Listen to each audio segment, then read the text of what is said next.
Bonjour Bérangère, comment vas-tu? Bonjour Adeline, ça va bien, merci et toi? Ça va. Alors Bérangère, est-ce que tu peux nous expliquer en quelques mots ce que tu fais? Oui, bien sûr. Alors, pour essayer de faire simple, je suis dans le digital, la stratégie, la transformation digitale, c'est-à-dire que j'accompagne les entreprises à comprendre comment elles travaillent et à optimiser justement la façon dont elles travaillent en mettant en place les bonnes solutions digitales. Par exemple, vous souhaitez en tant qu'entrepreneur ou en tant que PME mieux gérer votre base de données client. On va comprendre comment aujourd'hui vous la gérez. Est-ce que c'est dans un fichier Excel? Et pourquoi pas, si le besoin s'en fait ressentir, mettre en place un CRM. Donc c'est vraiment faire en premier lieu un audit de comment vous travaillez et après la solution digitale, numérique, qui va vous permettre de mieux gérer tout ce travail qui est fait potentiellement de façon manuelle. Donc le CRM est un exemple, la refonte ou le lancement d'un site corporate ou d'un site e-commerce sont d'autres exemples. La mise en place d'un outil de gestion de tickets, d'un logiciel de gestion des contrats, peu importe la solution, en fait, le départ, c'est vraiment quels sont les challenges que vous rencontrez, que rencontre un entrepreneur, et comment une solution digitale peut diminuer la douleur liée à certains process manuels. Et alors à qui s'adresse ton expertise? Alors, mon expertise s'adresse, je dirais, à tout type d'entreprise, que ce soit du service ou du produit, finalement.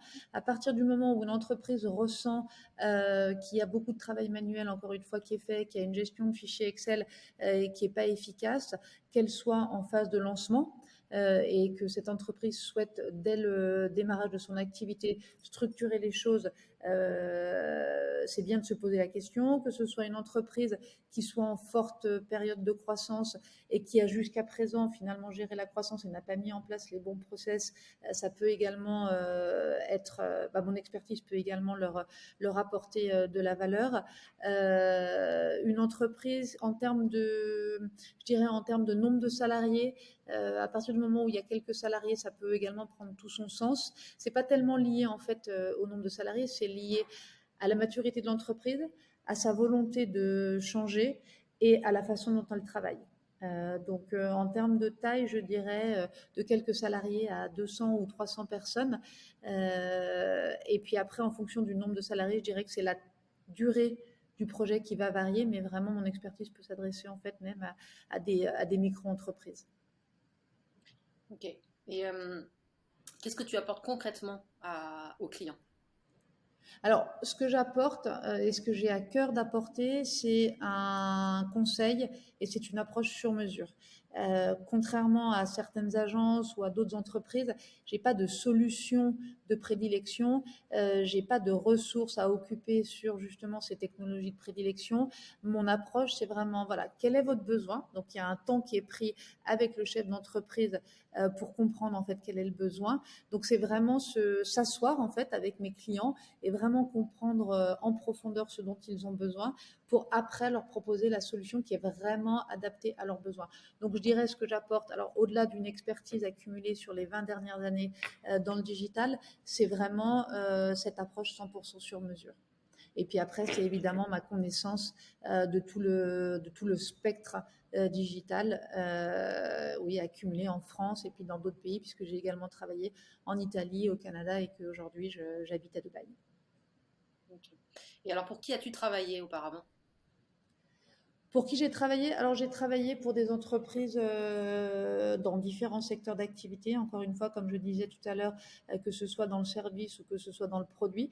Quand il y a du produit, c'est en général lié à du e-commerce.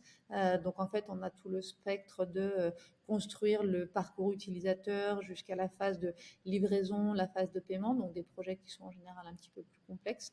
J'ai travaillé avec des entreprises qui sont dans le service. Je m'adresse plus spécialement par appétence personnelle à des PME, donc pas forcément des grandes marques qui sont reconnues ou connues de manière internationale, mais plutôt soit des petites entreprises, soit des PME. Donc, encore une fois, pas des noms forcément connus, mais avec des entreprises qui sont, alors depuis Dubaï, soit qui sont implantées à Dubaï, soit des entreprises en fait qui sont implantées dans d'autres pays, soit qui ont des multi-implantations parce que le côté international est un côté qui est également très intéressant. Mais en termes de secteur, j'ai travaillé avec de l'immobilier, de l'industrie, vraiment de l'industrie lourde, fait pas mal de projets aussi en B2B. Qu'est-ce qui ne te fait pas peur dans le travail? Le travail ne me fait pas peur. D'une part, je m'investis à fond dans tous les projets que je mène. Et ce qui ne me fait pas peur non plus, c'est de prendre des projets où il y a une partie recherche et développement.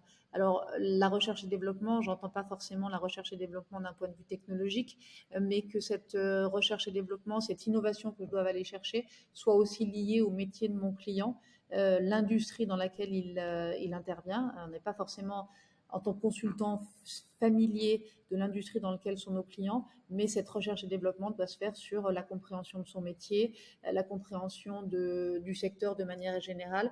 Donc c'est vraiment, je dirais, oui, aller vers même des choses que je ne connais pas pour me challenger moi-même et être en mesure d'apporter cette valeur ajoutée qui pour moi est chère.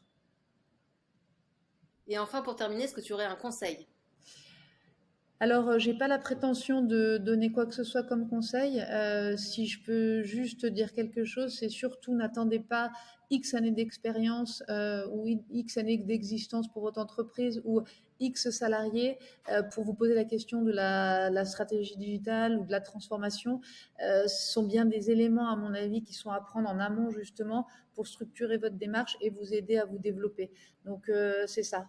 Vous démarrez, peu importe. La mise en place d'un CRM, encore une fois, devrait être faite dès le démarrage parce que vous allez de toute façon à un moment donné devoir gérer des clients et des campagnes marketing auprès de ces clients-là. Donc voilà, n'attendez pas. Ça sert à rien de repousser au lendemain. Mettez en place des choses dès le démarrage de votre activité. C'est ce que j'oserais dire aujourd'hui. Merci Bérangère, à bientôt. Merci Adeline. À très bientôt.